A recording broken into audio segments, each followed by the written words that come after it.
एक बार फिर से स्वागत है बच्चों।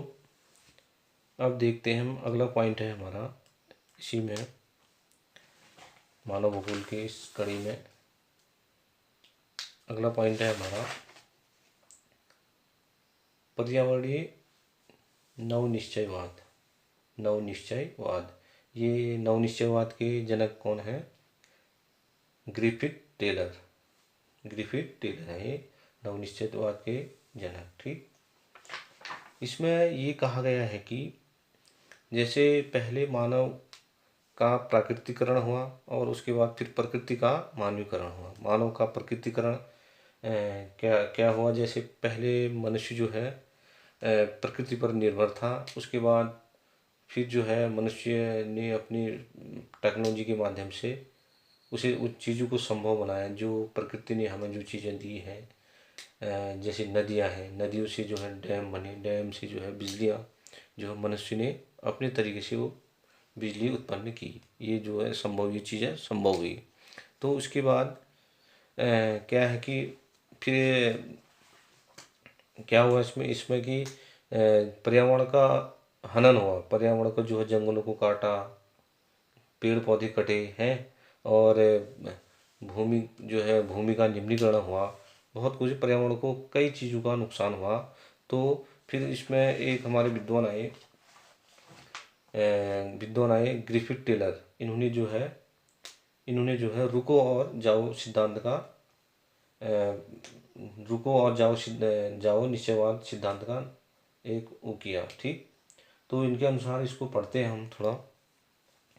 भूगोलवेत्ता ग्रिफिथ टेलर ने एक नई संकल्पना प्रस्तुत की जो दो विचारों पर्यावरणीय निश्चयवाद और संभववाद के बीच मध्य मार्ग को परिलक्षित करता है। उन्होंने इसे नव निश्चयवाद अथवा रुको और जाओ निश्चयवाद का नाम दिया। रुको और जाओ निश्चयवाद का नाम दिया। आप में से जो नगरों में रहते हैं और जो नगर देख चुके हैं जरूर जानते होंगे कि चौराहों पर यातायात का नियंत्रण बत्तियों द्वारा होता है। ठीक, चौराहों पर जो है यातायात का नियंत्रण बत्तियों द्वारा होता है। आप लोग गए होंगे इधर हल्द्वानी, हमारे सबसे नज़दीक का क्षेत्र हल्द्वानी है, तो वहाँ जो यातायात के लिए जो लाइटें लगी, स्ट्रीट लाइटें लगी हैं, तो उसके माध्यम बत्तियों के द्वारा जो है नियंत्रण किया जाता है। लाल बत्ती का अर्थ है रुको। ठीक, लाल बत्ती का अर्थ है रुको। एम्बर जो है पीली बत्ती, एम्बर जो है पीली बत्ती को कहते हैं। पीली बत्ती लाल और हरी बत्तियों के बीच रुक कर तैयार रहने का अंतराल प्रदान करता है। जो है लाल और हरी बत्तियों के बीच रुक कर तैयार रहने का, पीली बत्ती जो है लाल और हरी बत्तियों के बीच का जो अंतराल होता है उसमें रुकने अंतराल तैयार रहने का संकेत देता है। हरी बत्ती का अर्थ है जाओ। हरी बत्ती का अर्थ क्या होता है? जाओ। ठीक, संकल्पना दर्शाती है कि न तो यहाँ नितांत आवश्यकता की स्थिति पर्यावरणीय निश्चयवाद है और न ही नितांत स्वतंत्रता संभववाद की दशा। इसका अर्थ है कि प्राकृतिक नियमों का अनुपालन करके हम प्रकृति पर विजय प्राप्त कर सकते हैं। उन्हें लाल संकेतों पर प्रत्युत्तर देना होगा और जब प्रकृति रूपांतरण की स्वीकृति दे तो वे अपने विकास के प्रयत्नों में आगे बढ़ सकते हैं।